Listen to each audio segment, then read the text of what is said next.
Digpal Lanjekar sir नाव घेतलं की आठवतं ते शिवराज अष्टक. अतिशय उत्तम स्टोरी, अतिशय उत्तम दिग्दर्शन, म्युझिक असू दे, प्रत्येक डिपार्टमेंटमध्ये त्यांनी अतिशय उत्तम कामगिरी केली. काही ठिकाणी 19-20 असलं तरीही प्रेक्षकांना चित्रपटगृहामध्ये खेचून आणण्याचं काम त्यांच्या ह्या चित्रपटांनी केलं. तर प्रत्येक वेळी उत्सुकता लागून असते की आता पुढे काय, शिवराज अष्टकामध्ये पुढे काय. खरं तर मी त्यांचा खूप मोठा फॅन आहे, त्यांच्या चित्रपटांचा खूप मोठा फॅन आहे. तर प्रत्येक वेळी असं लागून आहे की आता नवीन काय घेऊन येणार आहे. नमस्कार, मी दिनेश शिंदे आणि आपण बघताय मराठी धारा. खरं तर महाराष्ट्र हा संतांची भूमी असलेला असा हा महाराष्ट्र. अनेक संत या महाराष्ट्रात होऊन गेले.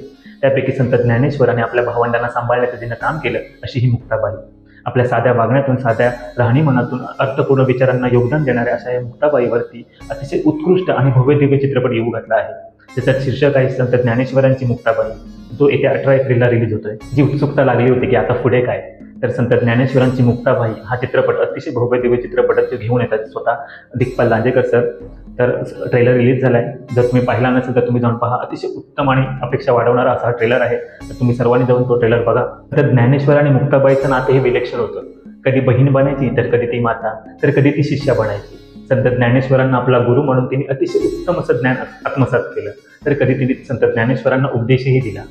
ज्ञानेश्वर म्हणजे आणि त्यांच्या भावंडांना म्हणजे निवृत्ती, नामदेव, सोपान आणि स्वतः मुक्ताबाई यांचा जन्म ज्यावेळी अशा काळात झाला की जेव्हा समाज व्यवस्थेने जाती धर्माच्या बेड्यांनी माणसाला किती बांधून ठेवलं होतं.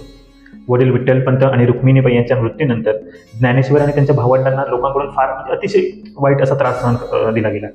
त्यांना म्हणजे अतिशय मूलभूत आपल्या जी गरजा आहेत, अन्न, पाणी यांसारख्या मूलभूत सुविधाही त्यांना त्यांच्याकडून नाकारण्यात आल्या.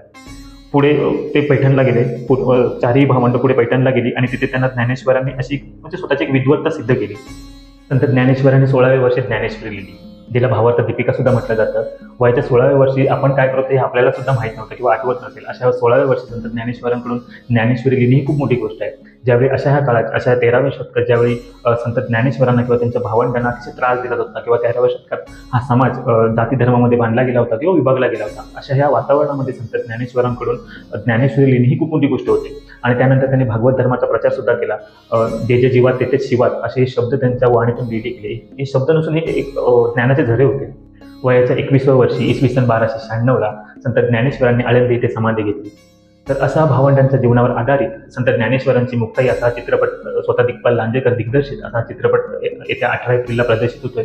तर प्रेक्षकांना विनंती आहे की असा हा चित्रपट, असे चित्रपट क्वचितच बनतात किंवा एकदाच बनतात. तर तुम्ही जाऊन पहा. तर भावंडांचं प्रेम, त्यांची माया, त्यांची विद्वत्ता, त्यांचे कष्ट दाखवणारा असा हा चित्रपट, अतिशय भव्य दिव्य असा चित्रपट येत्या 18 एप्रिलला रिलीज होतोय. तर सर्व प्रेक्षकांना एवढीच विनंती की हा चित्रपट जाऊन चित्रपटगृहामध्ये बघावा, एवढीच विनंती आणि एवढीच अपेक्षा. तर व्हिडिओ आवडला असेल तर लाईक करा, शेअर करा, सबस्क्राईब करा आणि सर्वांपर्यंत पोहोचवा.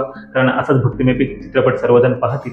आणि बेल आयकॉन दाबायला अजिबात विसरू नका, कारण मी असेच माहितीदार व्हिडिओ तुमच्यापर्यंत घेऊन येत जाईन. जय महाराष्ट्र, जय शिवराय.